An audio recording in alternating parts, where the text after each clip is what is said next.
오늘은 제가 10년 이상 부동산 투자를 해보니까 이런 것들을 경험하게 되고 이런 생각들을 하게 되었다라는 말씀 주제를 가지고 와봤습니다. 여러분들이 부동산 투자를 10년 정도 하게 되면 반드시 겪을 일 5가지 정도로 제가 요약을 해봤습니다. 첫 번째는요, 오랫동안 투자를 하고 많은 이런 매물을 보유를 하다 보니까 당연히 첫 번째는 세금적인 부분이죠. 취득세, 중과 양도세 관련돼서 보유 물건 수, 또 해당 지역이 규제 지역이나 비규제 지역이나 따라 또 다르겠지만 뭐 이렇게 세금적인 부분이 상당히 부담될 수밖에 없고 세금을 많아질 수밖에 없다. 특히 보유세 같은 거는 처음에 한두 채 정도 내가 가지고 있을 때는 큰 상관이 없지만 그것이 3채, 4채 이상 되는 순간에 보통 어떻습니까? 간주임대료라고 신고를 하죠. 우리가 뭐 주택임대 사업자 이렇게 돼가지고 세무서에도 신고를 하게 돼 있는데, 월세, 내가 1년 동안에 받은 월세 또는 전세 관련돼서도 은행 이자 정도의 세금을 내게 돼 있습니다. 그래서 매년 1월 달에 사업장 현황 신고를 하게 돼 있고, 그래서 5월 달쯤에 종소세, 종합소득세 신고할 때 추가적으로 간주임대료에 대해서 세금을 내게 돼 있죠. 그 다음에 7월 달에 9월 달에 재산세를 내게 돼 있고, 더더더 내가 가진 규모가 늘어난다면 12월에 다주택자 징벌 과세라고 하는 종합부동산세, 즉 종부세를 내가 납부하는 대상이 될 수도 있다는 얘기죠. 그래서 뭐 요즘에 종부세 폭탄이다 어쩌고저쩌고 하는데, 요즘에는 주택수가 많은, 그러니까 다주택자들 징벌 과세로 조금 변모된 것 같아요. 세금을 당연히 근데 알아야 되고 공부를 해야 되고 당연합니다. 하지만 특히 초보자분들이 있죠. 무주택자분들이 구덕이 무서워가지고 장 못 담그냐, 못 담그면 안 되죠. 그래서 열심히 시드머니 모아오셔가지고 첫 주택, 내가 만든 시드머니로 투자할 수 있는 가장 좋은 위치에 가장 좋은 지역을 하셨으면 좋겠다. 그것이 뭐 공식이고요. 전세 끼고 아파트를 먼저 사두자. 가장 좋은 위치. 그 다음에 두 번째 주택은 뭐 비규제 지역에 하시는 게 좋겠죠. 취득세 중과받지 않는 두 번째 주택까지 아직까지 이 세법상으로는 1% 취득세를 내고 살 수 있기 때문입니다. 그 다음에는 개인적으로 상황과 성향에 따라서 다 달라지겠죠. 똘똘한 놈으로 뭐 비과세 전략으로 계속적으로 갈아타시는 분도 있을 거고, 종부세 나는 내기 싫어, 그래서 나는 그 공시가격 이하로 다 더해가지고 그 이하로만 나는 계속적으로 가지고 있을래, 아니야 난 다주택자로서 종부세 내면서까지라도 난 계속적으로 주택수를 늘릴 거야, 다산수를 늘릴 거야, 취득세 중간 무서워가지고 나는 그냥 1억 이하로 그냥 배제되는 물건만 나는 계속적으로 살 거야. 뭐 지금 생각해보니까 뭐 난 법인 투자해도 괜찮을 것 같아. 여러 가지 막 경우의 수가 많다는 얘기입니다. 정답이 있는 것이 아니고 그 수많은 선택지 중에서 내가 선택하면 된다는 얘기죠. 2, 3주택 그 정도 보유할 때는 보유세, 양도세 슬슬 그때 가서 이제 보유세 관련돼서 공부하시면 된다. 처음부터 내가 모든 세금을 빠삭하게 나 100% 이해해가지고 취득세, 보유세, 양도소득세 100% 낸 이해해서 나는 그 다음에 투자를 할 거야 라고 하시면 투자 못한다는 얘기입니다. 이게 너무 자주 바뀌고 너무 힘들다는 얘기죠. 우선 지르는 사람이 기회를 잡는다고 보고 가계약금을 먼저 보내는 사람이 자산이 옛날보다 과거보다 타인보다 늘어날 확률이 저는 높다고 봅니다. 물론 공부하고 투자하셔야 되겠죠. 초보자, 뭐 중수, 고수 모두 다 세금 관련돼 가지고 고민도 하고 걱정도 하고 많습니다. 그래서 이 세금 분야를 해탈한 사람은 단 한 명도 없죠. 모든 사람들이 고민하고 걱정하고 있고 나만 그런 것이 아니다라고 생각하시면 됩니다. 조금 더 그러면 마음이 편안해지실 거라고 생각하고, 3년 전부터 저는 이 뭐 추가적으로 팁을 드리면, 이런 각종 부동산세를 신고할 때 전문적인, 특히 부동산 전문 세무서분에게 이런 정리하고 세금 신고하는 것을 비용 들이고 부탁하고 있습니다. 개수가 많아지면 많아질수록 전문가에게 맡기는 것이 제가 봤을 때는 시간과 돈을 아끼는 가장 오히려 더 역설적이지만 베스트적인 방법이다. 내 스스로 이 정도 금액, 이 정도 물건 개수, 이 정도로만 또 한계를 규정 짓는다 그러죠. 아까 말씀드렸지만 난 종부세 더 내지 않을 만큼 이 정도만 가지고 있을 거라고 한다면 내 자산, 내 부자의 규모는 딱 그 정도까지가 되더라고요. 저도 예전에는 이 공시가격 더해가지고 종부세 나는 더 내지 않을 만큼 요만큼만 난 보유해야 되겠어, 아니면 더 이상 나는 뭐 주택 추가적으로 매수 안 할 거라고 불과 저도 몇 년 전까지만 그렇게 생각하고 그까지만 매수를 했었는데, 이것을 내려놓고 나서 그 뒤에 계속적으로 또 추가적으로 하고 종부세 내야 되겠다 하니까 더 큰 자산에 성장했더라. 대신에 이제 세금이 폭탄됐겠죠. 관련돼가지고 선택은 여러분들이다. 내 계속적으로 규모를 키울 것인가, 아니면 그 규모를 한정지어가지고 난 이 정도만 할 것이다. 정답은 없죠. 첫 번째 세금적인 부분이고, 두 번째는 다주택자가 되면서 전세, 월세, 즉 임대를 내가 제대로, 그러니까 세입자를 제대로 맞출 수 있을까 걱정을 많이 하죠.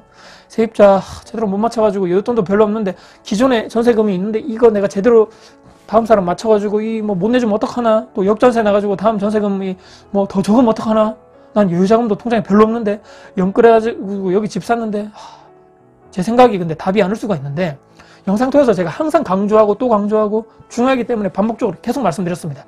전세 가격이 핵심이다. 그러니까 전세 물량, 전세가 잘 빠지는 위치, 입지인가 투자하기 전에 알아보고 하셔야 되고, 해당 지역이 실제 교주민들 있죠. 실제 주민들이 계속적으로 들어와서 살고 싶은 곳인가, 구축이라도 해당 지역의 핵심 입지 또는 더 좋아질 입지, 신축이 계속적으로 들어오면서 향후 미래의 대장 동네가 될 위치, 그쪽에 제가 구축을 사라고 말씀드리죠. 계속 상권이나 학군이나 이런 것이 지방에서 정말 중요하죠. 또는 지하철이 더 추가적으로 신설된다거나 교통적인 측면이 더 중요하죠. 지방은 가장 핵심적인 두 가지 무엇입니까? 일자리하고 이 수요 공급이거든요. 인구가 계속적으로 유입이 되려면 일자리, 그 지역에서 계속적으로 어떤 뭐 대기업, 중소기업, 중견기업 할 것 없이 일자리 계속적으로 들어오는 곳이 맞는가? 그 지역에서도 가장 중심 동네, 대장 동네, 향후 대장이 도는 그런 가장 입지적으로 위치가 좋은 곳인가를 고민해 보시고, 내가 잘 모르겠다. 투자하기 전에 반드시 해당 동네 가셔가지고 부동산 방문하셔서 소실장님들 얘기 들어보셔야 됩니다. 여기 물량이 많았을 때도 어땠나요? 예전에 조금 힘들었지만 무난하게 전세 다 빼는 곳입니다. 엄마들이 여기 서로 들어와서 뭐 살려는 동네예요. 아파트 뭐 학군 다 좋아요. 여기서 애들 공부 잘하고 학업 성취도 평가도 좋아서 전세 물량 별로 없고 나오면 빨리 나갑니다. 즉 전세는 현재 가치가 기준이라 그러죠. 세입자분들이 여기에 2년, 4년 정도 인원을 주고 임대할 가치가 있다고 생각하기 때문에 들어오시는 돈이고, 매매 가격은 반대로 미래 가치의 척도라고 얘기합니다. 이런 곳만 저는 투자하셨으면 좋겠다. 전세 매매 가격이 너무 딱 붙어 있어 해가지고 외곽 쪽에 전세 매매 가격이 너무 딱 붙어 있어서 전세 매매 갭이 적어, 이런 게 사지 마시고, 전세 매매 갭이 조금 차이가 있다 하더라도 핵심 입지만 생각하시면서 장기간 내가 보유하더라도 역전세 확률이 적고 전세 입자를 못 구해가는 그런 일이 적은 곳, 제가 투자를 해보니까, 물론 기본이죠. 투자하기 전에 해당 동네 뭐 주변 지역 포함해가지고 입주 물량이 최소 향후 3년 다 나와 있습니다. 3년 미래까지 관련해가지고 뭐 보통 필요한 물량보다 적거나 부족한 지역에 들어간 것이 당연한 거겠죠. 소장님들과의 추가적으로 관계도 좋게 모든 분들과 내가 다 잘 지낼 수 없죠. 그래서 전화 쭉 한번 돌려보고 실제 방문했을 때 나와 케미가 잘 맞으시는 분들, 내가 해당 지역의 아파트를 사가지고 전세를 좋다 하면 꾸준하게 그분과도 연락처 별도로 그룹별로 저장하셔가지고 한 번씩 연락드리고 카톡 인사드리고 신년 뭐 추석 설날 이럴 때 한 번씩 연락드리면 되죠. 또 특히 전세 만기 6개월 전에 연락을 하셔가지고 내 거 먼저 좀 빼주게 해주세요. 소장님 제 물건 먼저 좀 보여주세요 해주십사 하면서 기프티콘 한두 장 정도는 날려줄 수 있는 여유, 그런 인간관계, 이 모든 것이 인간관계다 모든 것이죠. 그게 전세 임대 관련돼서 그나마 발 뻗고 밤에 잘 잘 수 있는, 오랫동안 내가 보유할 만한 곳만 투자하셨으면 좋겠다는 말씀입니다. 생각이 유연해야 되죠. 사람이 세입자가 좀 과한 걸 요구하시더라도, 뭐 예를 들어서 도배가 깨끗한데 굳이 도배해야 됩니까?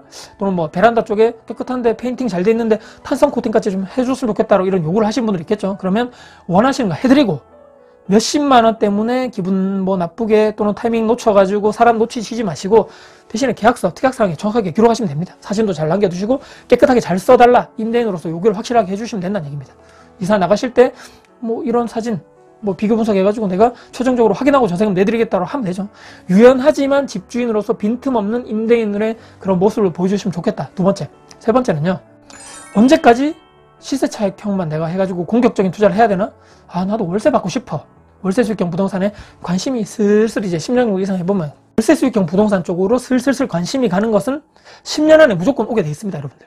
특히 은퇴 퇴직 앞두신 50대 분들 또는 요즘에는 40대 중후반 분들, 요즘에는 30대 분들도 건물 투자 또는 오피스텔, 아파트 관련돼서 월세 받는 거에 관심이 상당히 많다는 얘기입니다. 제 생각에는 월급 받는 회사 직장인이죠. 무조건 저는 공격적인 시세 차익형 투자를 하셔라.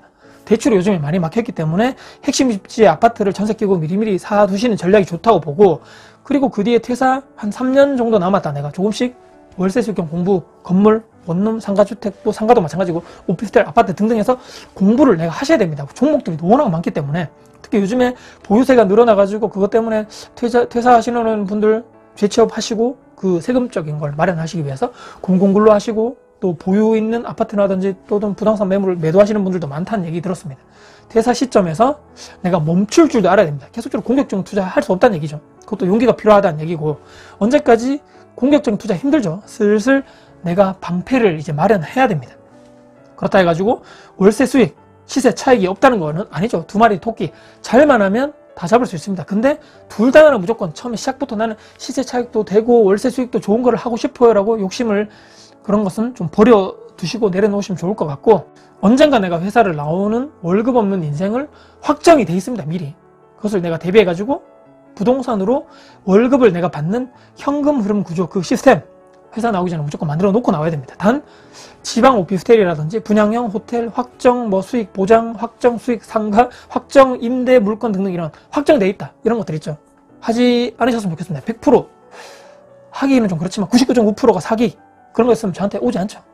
네 번째, 정말 죄송한 얘기지만 제가 12년 전에 처음으로 아파트 투자해가지고 월세를 띠링 받았던 문자 45만 원이었거든요. 저는 절대 그걸 잊지 못하죠. 근데 사람은 무조건 초심을 잃을 수밖에 없습니다. 성인군자, 제가 막 초월자, 신이 아니기 때문인 거죠. 이미 그 의미가 많이 퇴색되었습니다. 저도 원룸 통해가지고 40가구 이상 분들과 인연을 맺고 있고, 아파트 투자 관련해가지고 월세 받는 게 있는데, 뭐 전세자분도 계시겠지만 거의 하루에 한 번은 문자가 온다는 얘기거든요. 예전만큼 솔직히 말씀드리면 감흥도 없고 감동도 예전만큼 사라진 게 사실입니다. 일상이 되어버렸다는 얘기죠. 기계적으로 문자 오면, 입금됐다 문자 오면 이제 엑셀 관리 파일에다가 체크하고 뭐 한 5일, 10일 정도 늦어지면 문자 해가지고 뭐 전화 드려가지고 좀 늦어졌습니다, 좀 부탁드릴게요. 기계적으로 되었습니다, 여러분들. 자, 초심은 무조건 잃습니다. 그런데 그것을 완전히 내 몸에 잃었다는 얘기지 바닥났다는 얘기는 아니거든요. 거의 뭐 제로 상태가 아니기 때문에, 하나도 남아있지 않은 상태가 두렵기 때문에, 그렇기 때문에 꾸준하게 스스로를 다스리려 하죠. 제가 갓 투자하신 초보자분들의 저는 그 블로그 글을 일부러 찾아서 읽기도 하고, 그분들이 유튜브 영상을 일부러 제가 보기도 합니다. 계속해서 출판되는 부동산 트렌드 관련돼서 감을 잃지 않기 위해서 책도 계속적으로 보고 있고, 추가적으로 투자 재테크 마인드 관련된 책, 영상 컨텐츠도 계속적으로 보고 듣고 정리를 하고 있습니다. 역시 투자는 평생 해야 되고, 그 마인드 꾸준히 갖고 가기 위해서 계속해서 저를 그 환경에 계속적으로 노출시키고 있다는 얘기입니다. 왜? 말씀드렸죠. 사람은 초심은 잃을 수밖에 없다는 얘기입니다. 월세 30만 원, 그게 얼마나 큰 돈이고 얼마나 소중한 돈인지 지금은 저도 잘 모를 수 있죠. 저 또한 근로소득으로 스스로 내가 벌 수 있는 근로소득이 없어지는 그때 노년기가 되면 뼈저리게 깨달을 것입니다. 그 30만 원도 얼마나 소중한 것인지. 그렇게 되기 때문에 계속적으로 공부를 해야 되는 이유. 네 번째 말씀드리고 마지막 다섯 번째는요.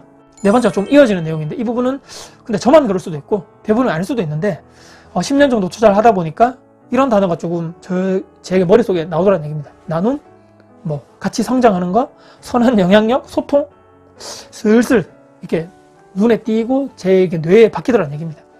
3년, 4년 벌써 되었죠. 저도 블로그 글도 쓰고 유튜브 영상 하는 것도 3년 넘었는데, 별거 아닌 나의 지식과 노하우가 필요한 사람이 있을까?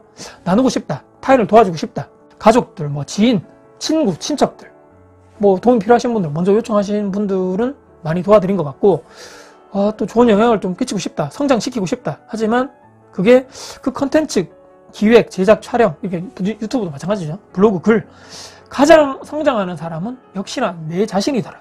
왜냐면 그만큼 더 준비를 해야 되겠죠. 누군가 상담을 해드리고 뭐 어떤 거를 조언을 해드리려면 알아야 되는데 책임감이 따르다는 얘기입니다. 그렇기 때문에 열심히 정리하면서 공부하면서 오히려 내가 내 머릿속에 더 확실히 정리가 되더라.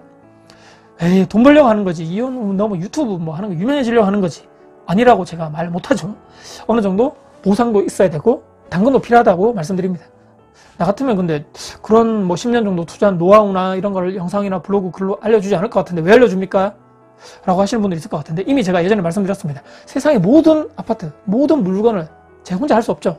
모든 아파트 뭐 돈도 없습니다. 내가 그런 거 다 살 능력도 없고, 앞만 보고 살았다가 옆도 보게 되고 뒤도 싹 돌아보게 되니까 인생 사는 게 참 그렇습니다. 잘은 모르겠지만 뭐 예전에 우리가 학교 다닐 때 매슬로우의 뭐 5단계 욕구, 맨 마지막에 5단계가 이 자아실현 욕구라고 제가 알고 있거든요. 제 욕심일지도 모르겠지만 같은 꿈과 목표를 가진 사람들이 내가 예전에 했던 시행착오가 저는 엄청나게 많거든요. 그것을 하지 않도록 시간과 돈을 아껴주는 일을 하고 싶다. 그것과 함께 내 인지도도 솔직하게 말씀드리면 상승되었으면 좋겠고, 선한 영향력이 퍼지면 더 좋고, 소통하는 것이 저는 또 좋고, 그에 대한 보상, 돈까지 벌 수 있으면 너무나 좋다. 베스트죠. 함께 성장하는 것이 최종 목표가 아닐까. 소통도 하고 같이 봉사활동도 하면서 얼굴도 보고 한 번씩 팀 미팅도 하면서 생각과 꿈과 목표를 서로 공유하면서 서로 응원도 해주는 그런 좋은 만남, 더 이상 바랄 게 없는 인생이라고 생각합니다. 앞으로도 저는 그렇게 살지 않을까. 지금까지는 너무 재밌기 때문인 거죠. 물론 책임감도 따르고 버거운 컨텐츠 기획 업로드 힘겨울 때도 있습니다. 이제는 근데 건강을 해치지 않은 범위 내에서 시간이 압박되고 이렇게 그런 범위가 없는 그쪽에서 즐기면서 조금 하려고 합니다. 대신 컨텐츠 질은 좀 상승시켜야 되겠죠. 오늘 제가 10년 이상 부동산 투자하면 반드시 이런 5가지 경우는 반드시 여러분께 닥쳐오게 되어 있기 때문에 미리 제가 한번 정리를 해서 말씀드려봤습니다. 오늘 영상이 여러분께 공감이 되셨다면 구독, 좋아요, 알람 설정, 댓글 주시고요. 저 영상 주변 분들께 공유될 가치가 있다고 생각하신다면 널리 공유 부탁드리겠습니다. 긴 영상 봐주셔서 감사드립니다. 다코TV의 다코였습니다. 감사합니다.